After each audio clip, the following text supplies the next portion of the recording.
President Trump at the White House on Thursday. Doug Mills, The New York Times. In Donald Trump's White House, Reince Priebus and Sean Spicer were more than chief of staff and press secretary. They were the president's connection to the Washington establishment, the donors, flacks and apparatchiks of both parties whose influence over politics and the economy many Trump supporters wish to upend.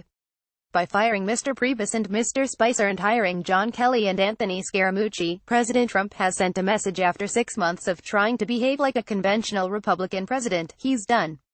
His opponents now include not only the Democrats but the elites of both political parties. Since the start of his presidential campaign, Mr. Trump has made no secret of his dislike of the Capitol.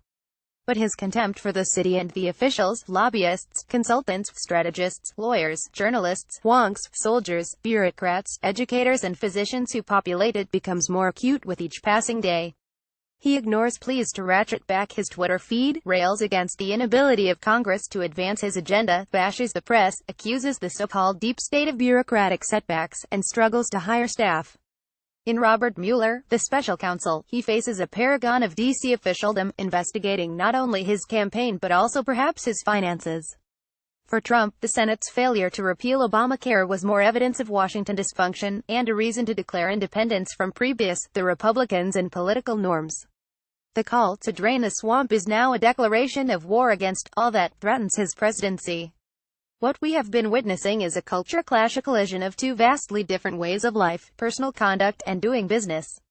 The principles by which Mr. Trump lives are anathema to Washington. He abhors schedules. He wants to be unpredictable. He doesn't tune out critics, but responds ferociously to everyone. He values loyalty to the executive above all, and therefore sees family, who are tied together by blood, as essential to a well-managed enterprise. Mr. Trump has no patience for consultants and experts, especially the consultants and experts in the Republican Party who were proven wrong about his election. Insecurity is a management tool. Keeping people guessing where they stand, wondering what might happen next, strengthens his position. Mr. Trump's bombast, outsized personality, lack of restraint, flippancy and vulgarity could not be more out of place in Washington. His love of confrontation, his need always to define himself in relation to an enemy, then to brand and mock and belittle and undermine his opponent, until nothing but Trump catchphrases remain, is the inverse of how Washingtonians believe politics should operate. The text that guides him is not a work of political thought. It's the art of the deal. The difference in style between Mr. Trump and Washingtonians is obvious. D.C. is a conventional, boring place.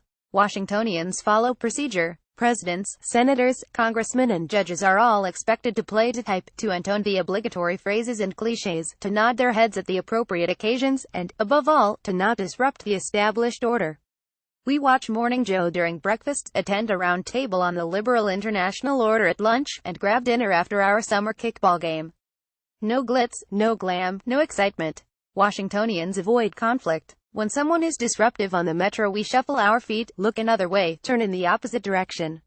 Residents of the most literate city in America, we do not shout, we read silently. We lament partisanship, and we pine for a lost age when Democrats and Republicans went out for drinks after a long day on Capitol Hill. The extent of our unanimity is apparent in the Politico poll of bipartisan insiders, the vast majority of which, regardless of party or ideology, tend to agree on who's up, who is down, who will win, who will lose. To say that Donald Trump challenges this consensus is an understatement. Not only is he politically incorrect, but his manner, habits and language run against everything Washington professionals, in particular, people like Reince Priebus, have been taught to believe is right and good.